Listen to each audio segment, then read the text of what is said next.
नमस्कार। नाड़ी ज्योतिष से रिलेटेड ये वीडियो है और इस वीडियो के माध्यम से मैं आप सभी को नाड़ी अंश के रहस्य के विषय में जानकारी दूंगा। आज देखिए, नाड़ी अंश को लेकर या नाड़ी ज्योतिष को लेकर एक बहुत ज़्यादा भ्रामक स्थिति आज के समय पर बनी हुई है, क्योंकि लोगों का ऐसा कहना है कि वर्तमान में जो भृगुनंदी नाड़ी आदि चल रही है वो बेसिकली वो नाड़ी ज्योतिष नहीं है। ठीक है, नाड़ी ज्योतिष जो है वो बिना लग्न के नहीं हो सकती, ऐसा वैसा, मतलब जितने लोग उतनी तरह की बातें चल रही हैं, क्योंकि नाड़ी पर लिटरेचर बहुत कम है। जो है वो दक्षिण भारत में ज़्यादा है और हमारे उत्तर भारत में इनका प्रचलन भी नहीं है। इस कारण से भी ये बहुत ज़्यादा रहस्यपूर्ण जो है एक विधा बन गई है।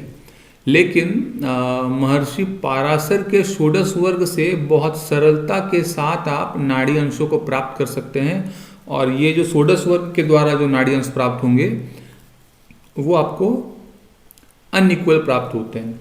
ओके, अनइक्वल का मतलब है असमान विभाजन। जैसा कि चंद्रकला नाड़ी में बताया गया है कि 12 कला का एक नाड़ी अंश होता है, तो वो समान विभाजन है, उस पर मैं नहीं आ रहा। ज्योतिष के पितामह महर्षि पाराशर हैं, ऐसा ही जाना जाता है, और हम लोगों के उत्तर भारत में सब ज्योतिष की जननी जो है वो पाराशर होरा शास्त्र ही है, ऐसा मानते हैं हम लोग। क्योंकि जितनी जानकारी आपको पाराशर होरा शास्त्र में मिलती है उतनी जानकारी आपको शायद अन्य किसी ग्रंथ में नहीं मिलती है। तो देखिए, बात समझने वाली है कि ऋषि ने इतने सारे वर्गों का निर्माण क्यों किया। और फर्दर फिर ऋषि का ये भी कहना रहा कि षड्वर्ग, सप्तवर्ग, 10 वर्ग और षोडश वर्ग, इसको देखने का विधान बताया है। और कोई भी एक पर्टिकुलर प्लैनेट अगर वो षड्वर्ग में बलवान होता है तो उसको एक विशेष संज्ञा है। इसी प्रकार से सप्तवर्ग में होने से उसको और एक विशेष संज्ञा है। इस तरह से संज्ञाएं हैं। तो कहने का अर्थ है कि ऋषि को इस बात का भली भांति जो है ज्ञान था कि जन्म का समय जो है वो शुद्ध नहीं होगा, इसलिए उन्होंने इतने सारे डिविजन्स जो है साइन के किए थे अलग अलग, जिससे कि लगभग जो है फलित सटीक उतर जाए। लेकिन पाराशर सिद्धांत को अच्छे से जानने वाले, या फिर मान लीजिए दक्षिण भारत में जो प्रथा रही, वो लोग सीधा क्या कर रहे हैं कि एकदम सीधे तौर पर नाड़ी अंश प्राप्त कर रहे हैं। मतलब पाराशर के जो षोडश वर्ग हैं उनको अलग अलग न देखकर सिर्फ एक ही जगह पे स्थिति बनाकर ऐसे देखा जाए जिससे कि पूरे के पूरे षोडश वर्ग का एक समावेश एक ही कुंडली में हो जाए या एक जगह पे ही हो जाए। मतलब अलग अलग फल न कहकर एक साथ ही पूरी कुंडली को एट अ टाइम जो है उसका एनालिसिस भी हो जाए, उसका जजमेंट भी हो जाए। लेकिन यहाँ पर एक समस्या वाली बात आती है। समस्या ये आती है कि अगर जन्म का समय शुद्ध नहीं है तो फिर आपको दिक्कत होगा, है ना। वहाँ पर परेशानी वाली बात आ जाएगी, क्योंकि हम लोग जब बृहस्कांड पढ़ते हैं तो वो उसका जो लग्न का स्पैन है वो 10 अंश तक होता है, 10 डिग्रीज। तो वहाँ पर जन्म का समय थोड़ा ऊपर नीचे भी होता है, तब बात बन जाती है। नवांश में भी जो नवांश का एक स्पैन है वो 3 डिग्री 20 मिनट्स है, और जैसा कि आप सभी जानते हैं लगभग 13 मिनट 20 सेकंड पर एक नवांश बदलता है। बाकी अगर नवांश बॉर्डर पर हो तो वो जल्दी भी बदल सकता है, वो एक अलग बात है। तो कहने का अर्थ है कि जैसे जैसे हम लोग बहुत ज़्यादा हायर डिवीजन में जाते हैं, वहाँ पर जन्म के समय में अगर गलती हो तो लग्न और चंद्र ये 2 बिंदु बदलने की संभावना बहुत ज़्यादा बढ़ जाती है। उसके बाद फिर अयनांश है, फिर ये सब अलग अलग फैक्टर्स हैं। आप जिस सॉफ्टवेयर का इस्तेमाल भी कर रहे हैं तो वो भी कौन से डेटा पर आधारित है। तो ये सब चीज़ें हैं, तो वहाँ पर फलित में फिर बहुत बड़ा आपको एक फ़र्क देखने को मिलेगा और भविष्यवाणी गलत हो सकती है। खैर, मैं आ रहा हूँ अभी नाड़ी अंश पर। तो देखिए, नाड़ी को लेकर जैसा कि मैंने बताया कि भृगुनंदी नाड़ी है, ज़्यादा प्रचलित है अभी के समय पर, और एक नाड़ी अंश से जो है भविष्यवाणी की जाती है, जो कि दक्षिण भारत में ज़्यादा इसका प्रचलन है। और हमारे उत्तर भारत में पराशर के षोडश वर्ग से अपने इस चीज़ों को देखते हैं, लेकिन देखते हैं। ओके, अगर भ्रामक स्थिति न बने, अगर आप भ्रमित ना हो जाएं कुंडली को देखते समय, तो निश्चित तौर पर मानकर चलिए, अगर आप मस्तिष्क को ठंडा रखकर और एक तर्क पूर्ण तरीके से देखते हैं, युक्ति संगत तरीके से देखते हैं, तो निश्चित तौर पर आप पराशर के षोडश वर्ग से भी बहुत अच्छा फलादेश निकाल सकते हैं। तो नाड़ी को लेकर जो भ्रामक स्थिति बनी अभी वर्तमान में कि भृगुनंदी नाड़ी को जो है वो एकदम से नकारा जा रहा है कि भृगुनंदी नाड़ी जो है वो कोई नाड़ी नहीं है, नाड़ी में जो है वो नाड़ी अंश जो है वो जब तक नहीं प्राप्त होते तब तक भारत का जो असली जो फलित करने का सिस्टम है वो नहीं प्राप्त हो रहा। तो इस पर रिसर्च करने वाले लोग भी बहुत कम हैं। इसका पूरा ज्ञान दक्षिण भारत में ज़्यादा करके है, और उत्तर भारत में जो है हमारे यहाँ पर भृगु संहिता जो है, तो मेरे पास जो मैन्युस्क्रिप्ट है उसमें बेसिकली नाड़ी अंशों का जिक्र कहीं नहीं है। जो मेरे पास मैन्युस्क्रिप्ट है जो कि मेरठ से प्रकाशित हुई थी, अगर भविष्य में मुझे कभी भृगु संहिता मैन्युस्क्रिप्ट ऐसी देखने का मौका मिला जहाँ पर नाड़ी अंश का जिक्र हो, तो फिर मैं आगे सोच सकता हूँ। फिर भी नाड़ी अंश को पराशर के षोडश वर्ग से कैसे प्राप्त किया जाए, इसके विषय में आज का ये वीडियो है। तो देखते हैं, समझने का प्रयास भी करते हैं। आइए देखते हैं। देखिए, पराशर के षोडश वर्ग में सबसे पहले हम लोग का आता है लग्न कुंडली, राइट। तो लग्न कुंडली जिसको हम लोग क्षेत्र कुंडली या राशि कुंडली कहते हैं, D1 कहते हैं अंग्रेजी में जिसको। फिर होरा, दृष्कांठ, चतुर्थांश, दशमांश, द्वादशांश, विंशांश, त्रिंशांश। ओके, तो इन सब को जब हम लोग योग करते हैं, ओके, तो देखिए होरा जो है परिवृत्ति द्वयम, तो उसके अनुसार न लेकर सूर्य की होरा और चंद्र की होरा। ओके, सो बेसिकली अगर अपने देखते हैं तो सिद्धांत में महर्षि ने तो यही कहा है कि परिवृत्ति द्वयम। तो बेसिकली अगर मेष लग्न में जन्म है तो मेष वृष, और वृषभ लग्न में किसी का जन्म होगा तो वहाँ से मिथुन राशि से काउंटिंग आगे बढ़ती है। इस पर अलग अलग प्रकार की जो है होरा कुंडली प्रचलित है, लेकिन फिर भी तो लग्न एक हुआ, एक राशि का एक हिस्सा। होरा में एक राशि के दो टुकड़े किए जाते हैं, दो विभाग बनाया जाता है। दशकांड में 3, चतुर्थांश में जो है 4, दशमांश में 10, द्वादशांश में 12, विंशांश का अर्थ होता है 20। तो 20 और त्रिंशांश, देखिए त्रिंशांश में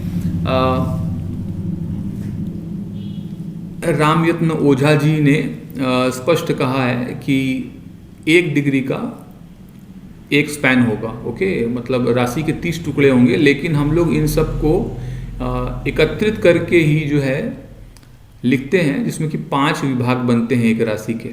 ओके, तो इस तरह से जब हम लोग इनको ऐड करते हैं 1 + 2 + 3 + 4 + 10 ऐसे करके ऐड करते चलते हैं, तो इसको हम लोग त्रिशांश की जगह पर हम लोग 5 वर्ग बनाते हैं सामूहिक रूप से, इसलिए हम लोग इसको 5 लिखते हैं। ऐसा करने से हम लोगों को 57 खंड प्राप्त होते हैं। ओके, और ये सब 57 खंड जो हैं इनकी आवृत्ति जो है वो सस्टेंस में हो जाती है। सस्टेंस बेसिकली 30 कला का एक खंड होता है। इस तरह से 30 डिग्री में हम लोगों को 60 खंड मिलते हैं। तो सस्टेंस चार्ट जो है उसमें लग्न, होरा, दशकांठ, चतुर्थांश, दशमांश, द्वादशांश, विंशांश और त्रिंशांश, ये सभी वर्ग का समावेश सस्टेंस में हो जाता है। अगर जन्म का समय शुद्ध है बिल्कुल, ओके, या उसको किसी प्रकार से शुद्ध कर लिया जाए मेहनत करके, तो आप सस्टेंस से इतने सारे वर्गों का फलादेश एकमात्र आप सस्टेंस से कर सकते हैं। तो यहाँ पर हम लोग को 60 खंड प्राप्त हो जाते हैं। आगे चलते हैं। देखिए, सप्तांश जो है वो एक बहुत ही मुख्य जो है वर्ग है। इसमें 7 वर्ग होते हैं, है ना। एक राशि के 7 टुकड़े किए जाते हैं। इसमें 7 टुकड़ों में से भी जो 6 टुकड़े बनते हैं वही मुख्य है। 7वां टुकड़ा जो है उसकी आवृत्ति हो जाती है, मतलब वो वापस से रिपीट करता है।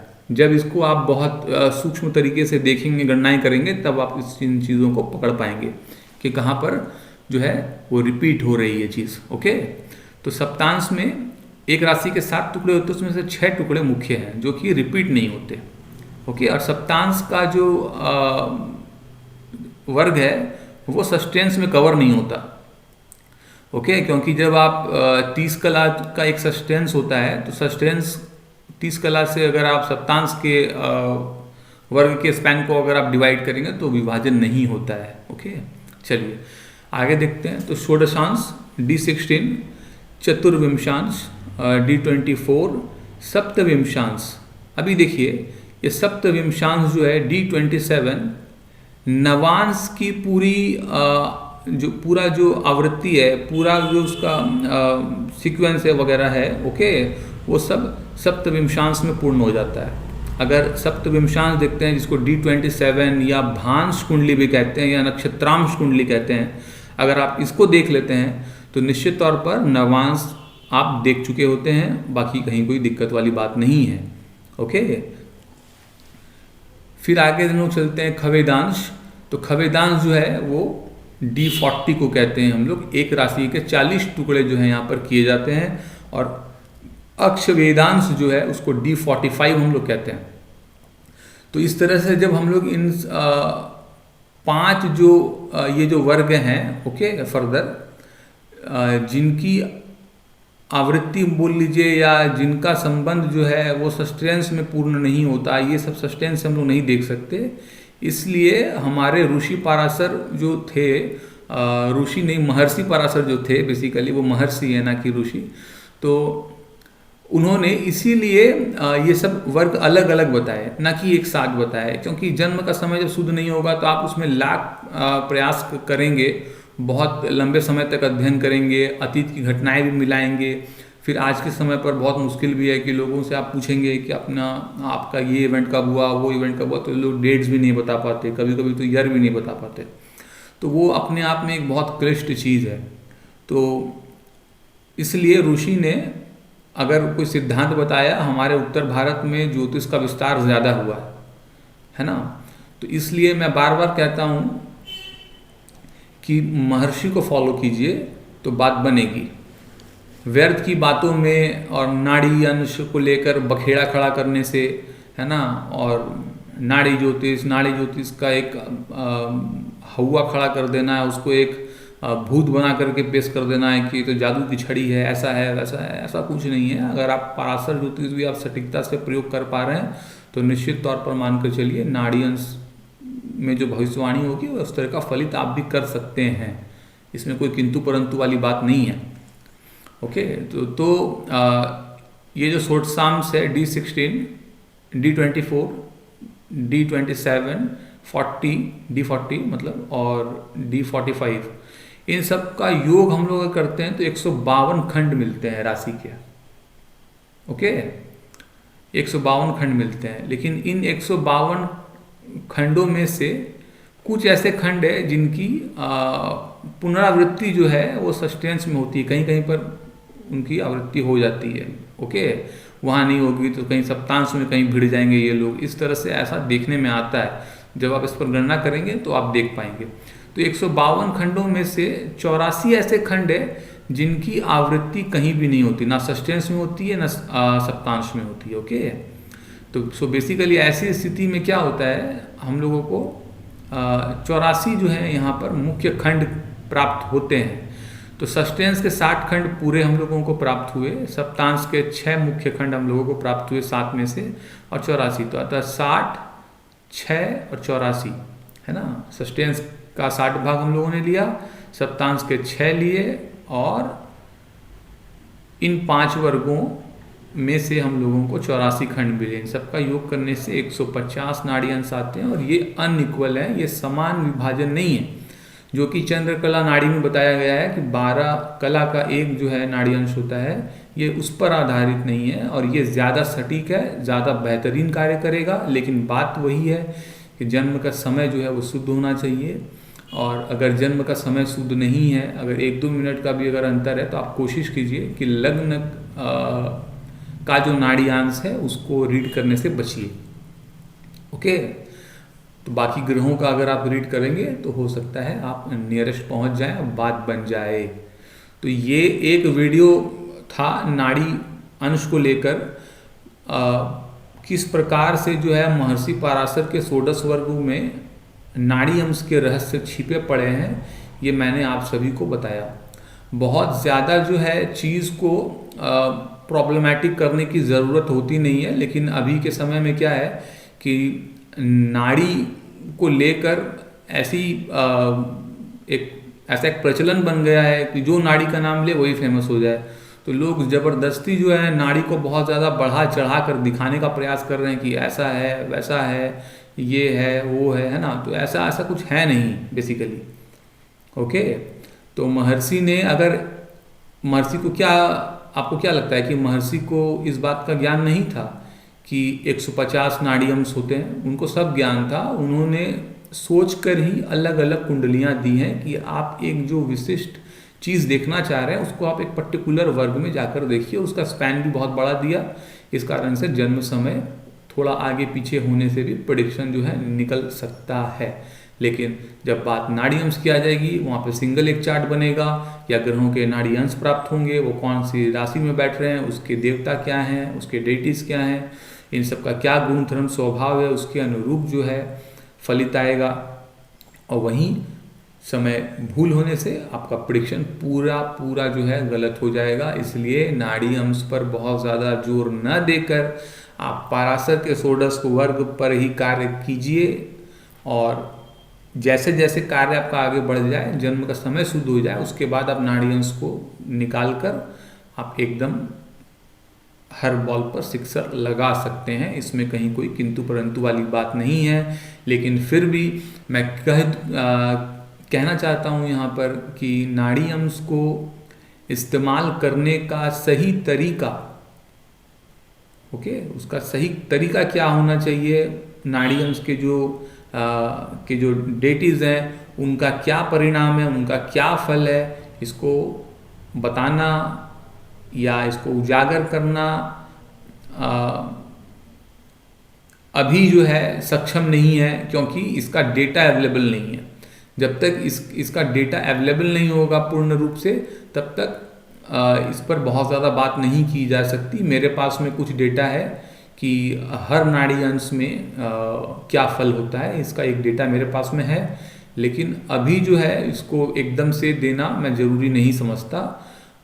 आगे कभी वीडियो में मैं प्रयास करूंगा कि इसको दिया जाए। चूँकि मैं जो है ये नाड़ी अंश का इस्तेमाल नहीं करता, मैं सिंपल पराशर के षोडश वर्ग का इस्तेमाल जहाँ जिस वर्ग की आवश्यकता होती है उससे मैं एनालिसिस कर लेता हूँ। और ग्रहों के विंशोपाक बल वगैरह को देखने के लिए पर्टिकुलर कोई अगर एक प्लैनेट है जो उच्च का है ना, वो कितने वर्गों में उच्च का जा रहा है ना, तो उससे हम लोग जो है षडवर्ग में जो ऋषि ने संज्ञा दी है वो पर्टिकुलर कौन सी संज्ञा में है, वो गोपुरांश में है या कहाँ भी है, जो भी है वॉट एवर इज दैट, तो उससे एक अच्छा एक फल मिलता है कि ये ग्रह बलवान है तो ये नेटिव कुछ बनेगा अपने लाइफ में, है ना। तो इस तरह से नाड़ी अंश के भी कई सारे सीक्रेट्स हैं। ओके, तो नाड़ी अंश में क्या है, नाड़ी अंशों में 150 अंश में हर एक अंश का कुछ फलित है कि ऐसा है, ये शिल्पकार होगा, ये ज्ञानी होगा, ये विद्वान होगा, ये खेलेगा, ये व्यापारी होगा। इस तरह से हर एक नाड़ी अंश का कुछ सिग्निफिकेशंस है, उस पर भी कभी मैं बात करूँगा।